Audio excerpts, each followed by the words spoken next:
another speaker who registered at 11:58 today. So your next speaker is Matthew Schwartz. Matthew, you'll have to unmute on your end. Mr. Schwartz, can you hear us, sir? Yeah, I unmuted. Can you hear me? Yes, we can. Please proceed. Okay, great. All right, let me see if I can minimize this so I can actually my notes. I got the two things on the same screen at the same time. My mouse is being temperamental. Can you still hear me? Yes, sir.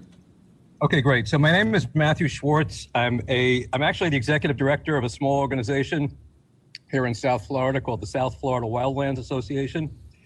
And I've been talking to the Collier County Commission and sometimes the Planning Commission about development issues in this part of the world for a very long time. Everything from oil wells to roads to new developments. And this is obviously a major new development. I'm going to talk, my organization, we're focused on the protection of wildlife and habitat in the greater Everglades. And this is a key area for that wildlife. So I'm going to repeat some of the things that Rayanne said at the beginning to start us off, because what I find ironic is that this entire discussion is taking place. There are no independent scientists here. There's no representative from the FWC, from the U.S. Fish and Wildlife Service, none of the university professors, Tom Hochter, Reed Noss, all these folks who have studied this issue for years. You're not getting any of that input at all. So I'm going to give you what I can in that in the few minutes I have here on that issue. This Immokalee Village is located in a key corridor for the Florida Panther. On one side, if you go to the northwest of the project, 4 major public lands: Audubon's Corkscrew Swamp Sanctuary, Bird Rookery Swamp, the Crew Corkscrew Regional Ecosystem Watershed, Flint Penn Strand, and the Crew Wildlife Management Area. North of that is the Caracarica Preserve, Prairie Preserve, more Crew lands, the Pepper Ranch Preserve, Lake Trafford Impoundment. To the southeast lies the big swath of public lands that we know, the Florida Panther National Wildlife Refuge, but also the Picayune, the Fakahatchee, and the Big Cypress. So this project is going into a known panther corridor. As somebody also said, 8 panthers have died on Immokalee Road by road collision on the west side of the property on that stretch of Immokalee running north-south. More will die.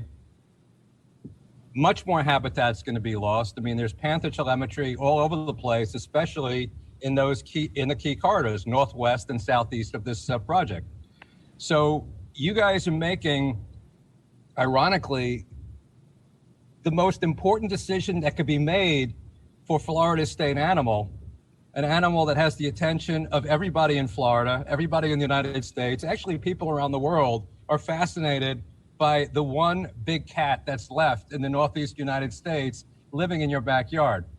And we're hearing, as you said to one other speaker, well, do you want no development here? Yes, I want no development in this project. I want nothing. This project is not in the public interest. It's going to disrupt the life of the area residents, both human and not human. And it produces nothing but wealth for the developer. Let me tell you about a PRR I did, because the last time I spoke, I missed the Hyde Park meeting. I did speak on Rivergrass Village.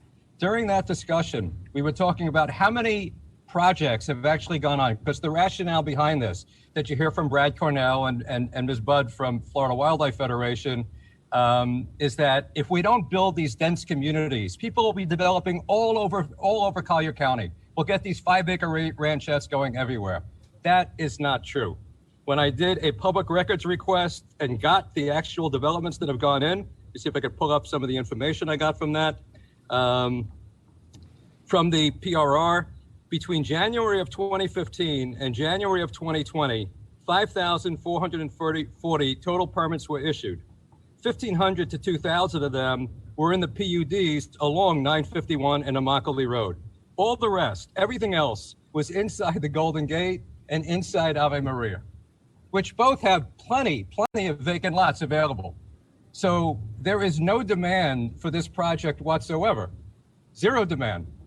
And all that's going to happen is the developer is going to do this project. They're going to try to push it. As I remember, that happens. I mean, it's Mr. a commodity. Chairman. Well, I'm speaking for Mr. Chairman. Can I get another minute or two? Commissioner Klusick, go ahead, sir. Yeah, no, I was just wondering how much time the speakers have. I was actually Got wrapping 5 up. minutes. He has 5 minutes. I'm and wrap- Give him another 30 Okay. seconds after, I on am top of that. representing an organization. I'm wrapping up. I'm just saying there's no demand for this project. It's not in the public interest. And the developer talked about walking away if he can't get it built. I would highly recommend the developer stop putting money into this, walk away, do the community a favor. Thank you very much. Thank you, sir.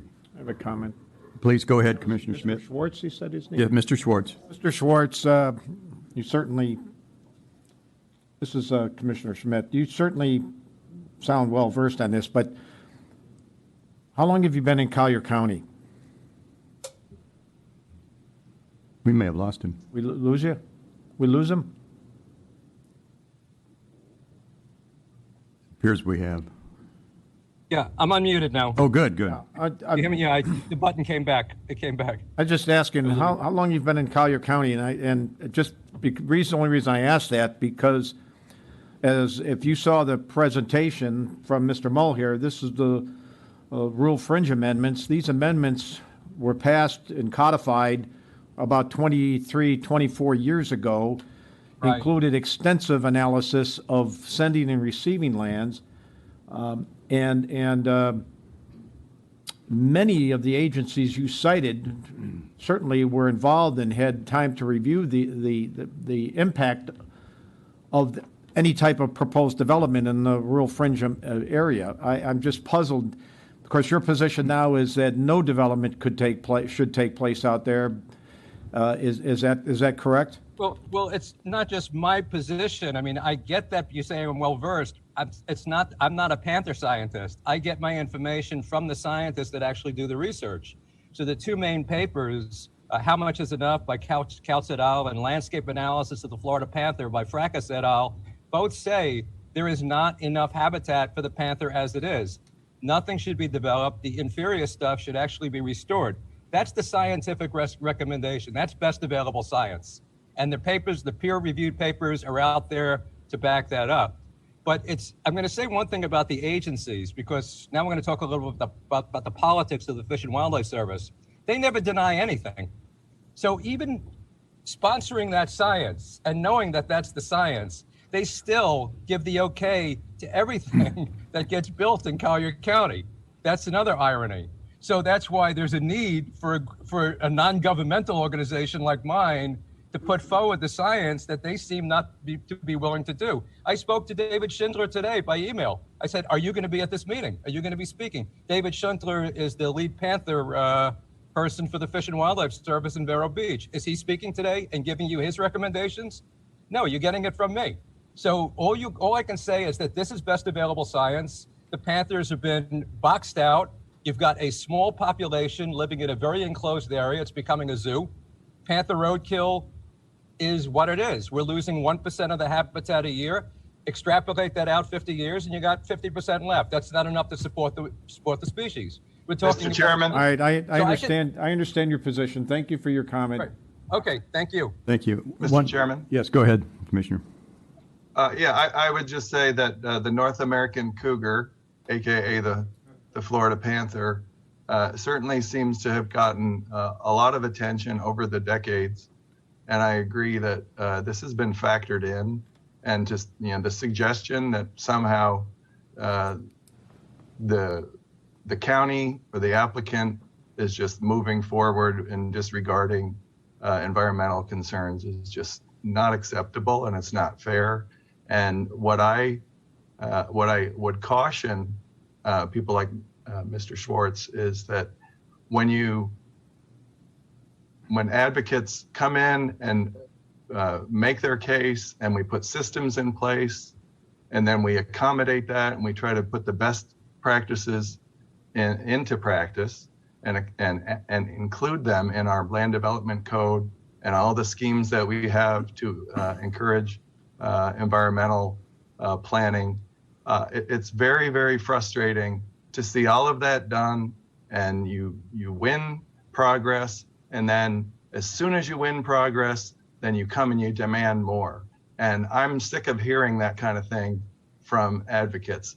We are factoring in the environment, and I don't think it's helpful to constantly move the goalposts. And I think I'm glad that Mr. Schmidt asks the question. You've admitted you just don't want any more development, and that's not going to really be helpful in these kind of proceedings. Thank you, Commissioner Shea. Simple technical question for him. We've seen this exhibit that the first speaker gave us, and it was in the Conservancy's package. It's called Florida Fish and Wildlife Conservation, Florida Panther Telemetry. When you look at it, there are tons of, I'm assuming, spotted where they've, if you look at where the development is, there's almost nothing there.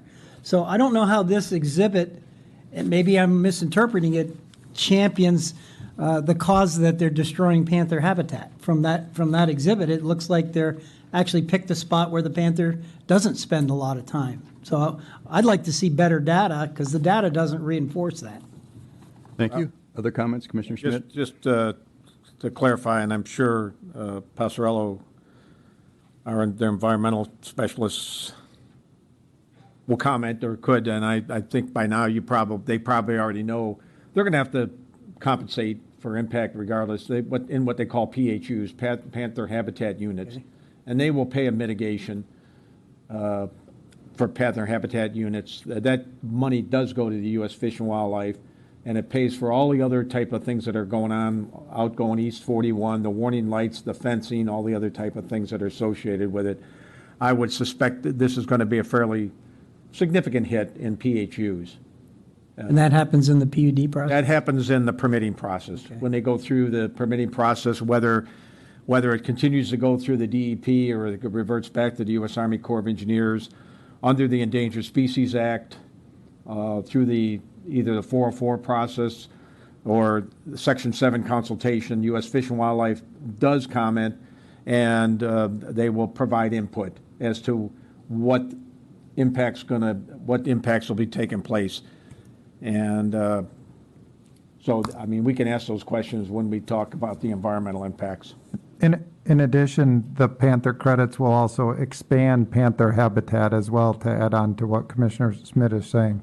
Yeah, they would take that money and purchase lands elsewhere that are deemed more suitable than open farmland.